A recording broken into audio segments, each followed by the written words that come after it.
10 ఏళ్లు ఓవర్లోడ్తో దూసుకెళ్లిన కారు ఈరోజు అన్లోడింగ్తో డీలా పడుతోంది. గత ఎన్నికల వరకు స్పీడ్గా దూసుకెళ్లిన కారుకు ప్రస్తుతం జంపింగ్ జపాంగులు స్పీడ్ బ్రేకర్స్లా తయారయ్యారు.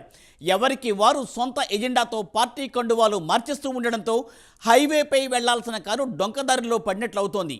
ప్రస్తుతం ఆదిలాబాద్ బీఆర్ఎస్ ఎంపీ అభ్యర్థి ఆత్రం సక్కు పరిస్థితి మరీ దారుణంగా తయారైంది. ఆయన తరఫున ప్రచారం చేసేందుకు పేరున్న నాయకులే కరువయ్యారని ఇప్పుడు రాజకీయ వర్గాల్లో చర్చ జరుగుతోంది. ఒకప్పుడు పార్టీ నిండా నేతలతో గుబాళించిన గులాబీ నేడు జోరు తగ్గి వాడిపోతోందనే టాక్ వినిపిస్తోంది.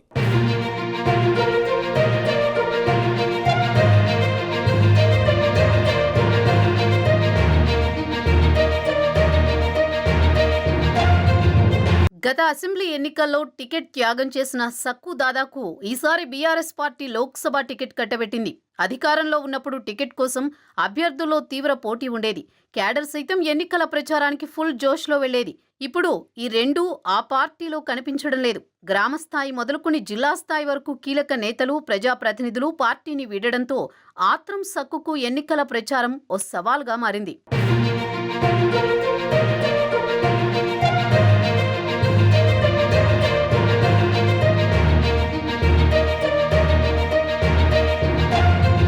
గతంలో బీఆర్ఎస్ ఎన్నికల ప్రచారానికి ఇన్ఛార్జీలను నియమించి మరీ ప్రచార బాధ్యతలను అప్పగించేవారు. ప్రస్తుతం బీఆర్ఎస్కు సంబంధించి పరిస్థితులన్నీ తారుమారు కావడంతో ప్రచార క్షేత్రం పలుచగా కనిపిస్తోంది. ఇటీవల ఆయా నియోజకవర్గాల్లో బీఆర్ఎస్ అభ్యర్థి పార్లమెంటు సమావేశాలు నిర్వహించినప్పటికీ ఆశించిన స్థాయిలో నేతలు, కార్యకర్తలు రాలేదనే చర్చ జరిగింది. జిల్లాలో మారుతున్న రాజకీయ సమీకరణాలతో డైలమాలో ఉన్న సీనియర్ నేతలు, క్యాడర్ పూర్తిగా డీలా పడిపోవడం, క్షేత్రస్థాయిలో క్యాంపెయిన్ చేసేందుకు సైతం క్యాడర్ లేకపోవడంతో బీఆర్ఎస్ అభ్యర్థి ఆత్రం సక్కు ఆందోళనకు గురవుతున్నట్టు రాజకీయ వర్గాల్లో ప్రచారం జరుగుతోంది. ఓవైపు చేరికలతో కాంగ్రెస్ ఫుల్ జోష్లో కనిపిస్తుండగా, మరోవైపు బీజేపీ ఎంపీ అభ్యర్థి గోడం నగేష్ తరపున ఆ పార్టీ ఎమ్మెల్యేలు సమావేశాలు నిర్వహిస్తూ బలం చూపించుకుంటున్నారు. కానీ బీఆర్ఎస్ క్యాడర్లో మాత్రం మునుపటి ఉత్సాహం కనిపించడం లేదు. ఏళ్ల తరబడి పార్టీని నమ్ముకుని ఎమ్మెల్యేలకు నమ్మిన బంటుగా ఉండే కింది స్థాయి క్యాడర్ సైతం బీఆర్ఎస్ను వీడడంతో లోక్సభ ఎన్నికలపై ప్రభావం చూపనుందని పలువురు చర్చించుకుంటున్నారు.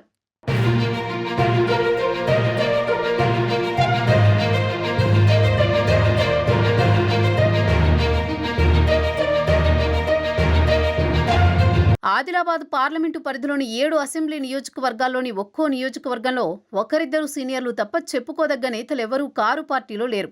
దీంతో ప్రచార క్షేత్రంలో బీఆర్ఎస్ ఎన్నికల ప్రచారంపై తీవ్ర ప్రభావం కనిపించనుంది.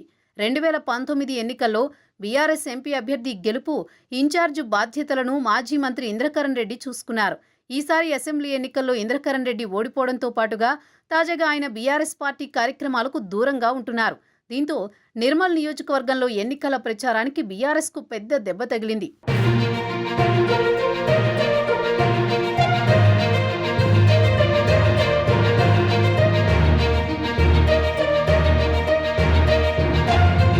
మరోవైపు ఇంద్రకరణ్ రెడ్డి కాంగ్రెస్లో చేరేందుకు ఏర్పాట్లు చేసుకోవడంతో బీఆర్ఎస్ అధిష్టానం ఇన్ఛార్జి బాధ్యతలు ఇంతవరకు ఎవ్వరికీ అప్పగించలేదు. ముథోల్ నియోజకవర్గం మాజీ ఎమ్మెల్యే, బీఆర్ఎస్ జిల్లా అధ్యక్షుడు విఠల్ రెడ్డి, సిర్పూర్ మాజీ ఎమ్మెల్యే కోనేరు కొనప్ప సైతం బీఆర్ఎస్కు రాజీనామా చేయడంతో లోక్సభ ఎన్నికల ప్రచారంపై తీవ్ర ప్రభావం చూపుతుందని విశ్లేషకులు అంటున్నారు. ఇటు ఆదిలాబాద్ జిల్లాలోనూ ZP chairman Janardhan Rathod, DCCB chairman Addi Bhojareddy, జెడ్పీటీసీలు, ఎంపీటీసీలు, సర్పంచులు ఇలా గ్రామస్థాయి లీడర్ల వరకు పూర్తిగా బీఆర్ఎస్ ఖాళీ కావడం ఆత్రం సక్కును ఆందోళనకు గురిచేస్తోంది.